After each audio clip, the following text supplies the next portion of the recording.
India में अभी भी पॉर्न सेक्स एजुकेशन का पहला तरीका है? 100%। रोहित शेट्टी की फिल्म से फिजिक्स लेसन्स नहीं लेने चाहिए, वैसे हमें पॉर्न से सेक्स एजुकेशन नहीं लेना चाहिए, पर हम दोनों चीज़ें वही करते हैं। हम रोहित शेट्टी से फिजिक्स सीखते हैं और हम पॉर्न से सेक्स एजुकेशन सीखते हैं।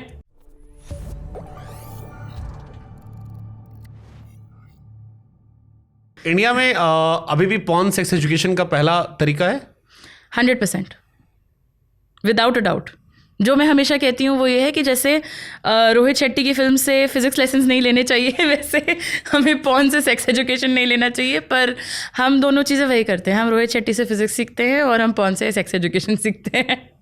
इंडिया में सेक्स एजुकेशन कितना, मतलब अभी आप कहाँ पर देख रहे हो? आई थिंक बहुत बड़ी गैप है।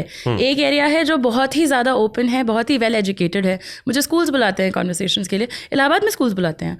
और एक एरिया है जिसमें आप पीरियड भर शब्द बोल दीजिए and it's going to be a problem. So I think वो जैसे क्लास डिवाइड है ना, वैसे हमारे यहाँ एजुकेशन डिवाइड बहुत ज़्यादा है अभी as when it comes to sex add.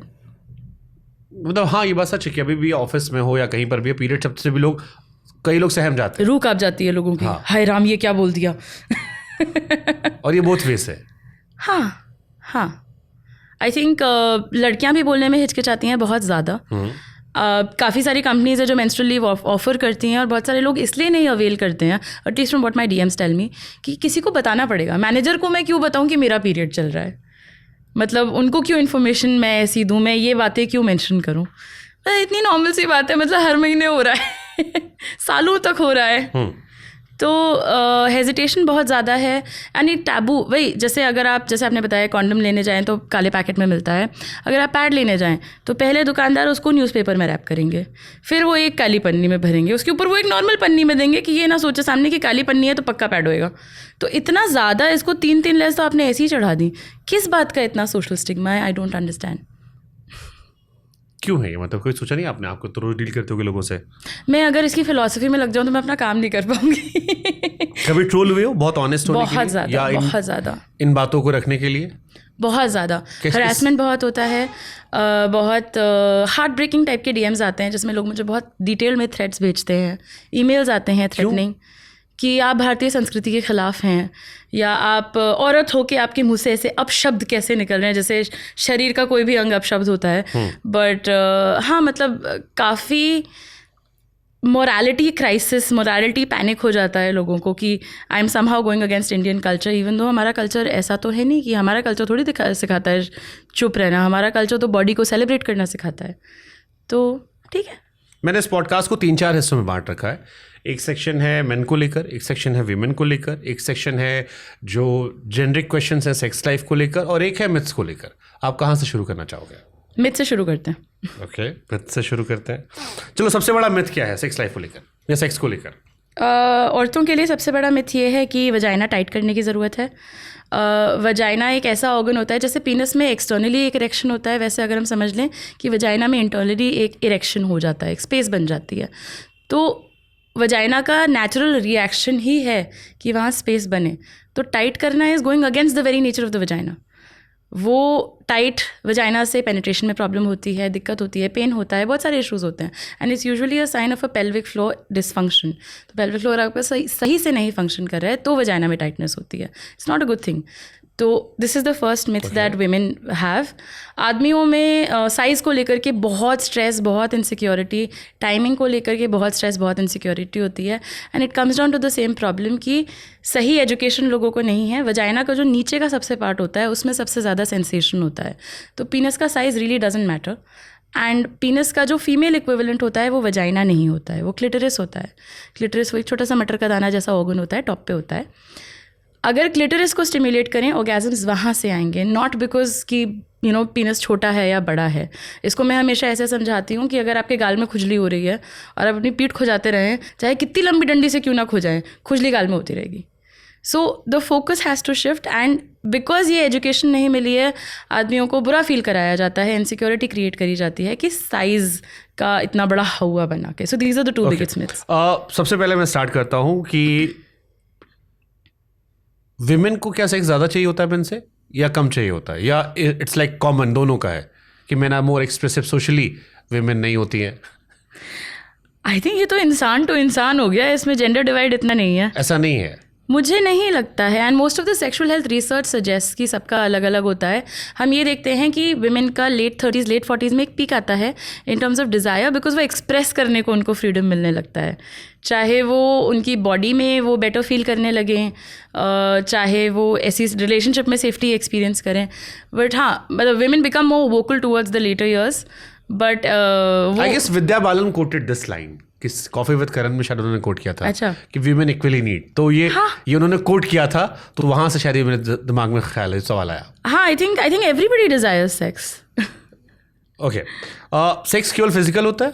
बहुत इमोशनल होता है, बहुत स्पिरिचुअल होता है, बहुत मेंटल होता है। Define it. Oh, how do I define it?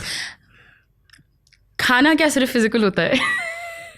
खाना इमोशनल भी होता है, खाना स्पिरिचुअल भी होता है।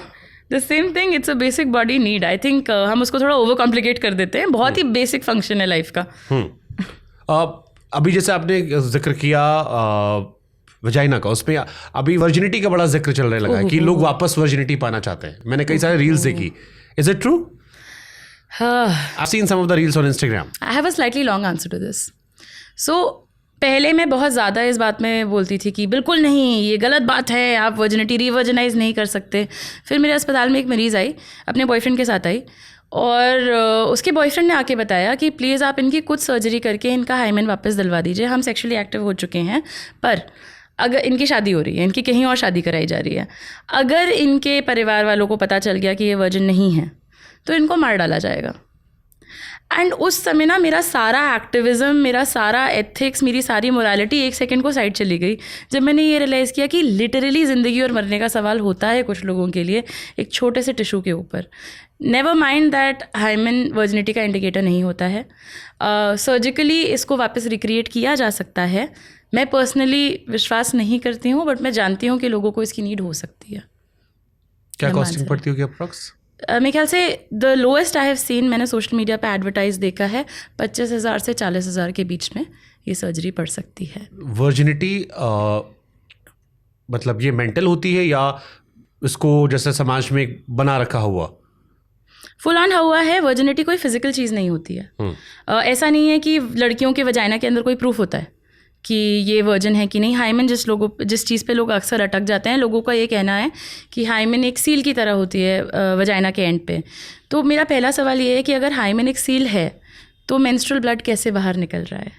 अगर वजाइना की ओपनिंग एकदम टेट्रापैक की तरह बंद है तो कैसे ब्लड बाहर निकलेगा? एंड एक्चुअली एक मेडिकल कंडीशन होती है जिसमें वजाइना का ओपनिंग पूरी तरह से बंद होता है, इसको हम बोलते हैं इम्परफोरेट हाइमेन। इसमें हमें सर्जिकली ओपनिंग करनी पड़ती है ताकि ब्लड बाहर आ सके।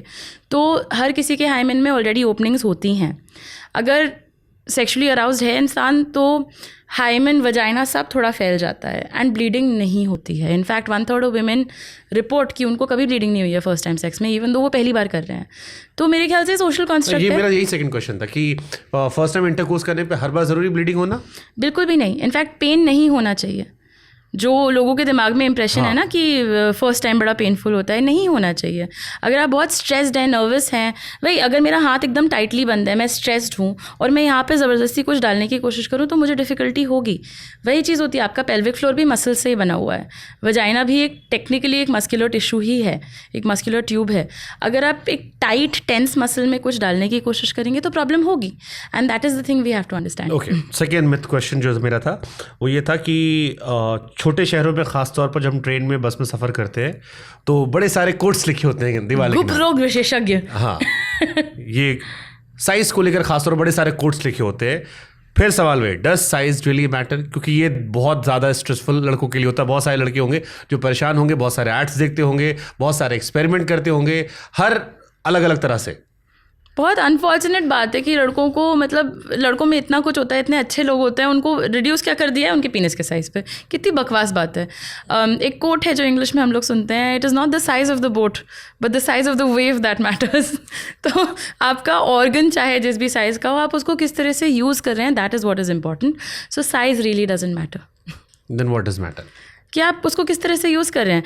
अगर आप क्लिटरिस पे फोकस कर रहे हैं तो ऑर्गेज़म आएगा ही आएगा। एंड हर किसी को पेनिट्रेशन में सेटिस्फैक्शन मिलता है बिकॉज वजाइना के लोअर एंड में बहुत अच्छी नर्व इनोवेशन होती है और क्लिटरिस भी इनडायरेक्टली स्टिमुलेट होता ही है। रिलेशनशिप में ज़्यादा इंपॉर्टेंट क्या रखता है, मेंटल लव, फिजिकल लव? ये तो बड़ा इंडिविजुअल सवाल है। फिर भी मतलब एक होता है ना, प्रायोरिटी में क्या हो सकता है? क्या अगर भाई कई बार लोग पूछते हो, मैंने कई सारे क्वेश्चंस भी देखे जो लिखा भी था कि अगर सेक्स नहीं हो रहा है रिलेशनशिप में तो क्या रिलेशनशिप सर्वाइव कर जाएगा, लॉन्ग लास्टिंग हमेशा रह सकता है, या आपको लगता है कि नहीं that is very important part? कुछ लोग कहते हैं कि it is very important, like we have food, अलग अलग नज़रिए से। हाँ कुछ एक कम्युनिटी होती है वो एसेक्सुअल बोलते हैं अपने आप को, क्योंकि उनका कहना है कि उनको कभी भी सेक्सुअल डिज़ायर नहीं एक्सपीरियंस होती है। तो एसेक्सुअल लोग भी तो एग्जिस्ट करते हैं and they very normal people, ऐसा नहीं है कि वो अब नॉर्मल है इन एनी वे। तो आई थिंक भाई इंडिविजुअल बात होती है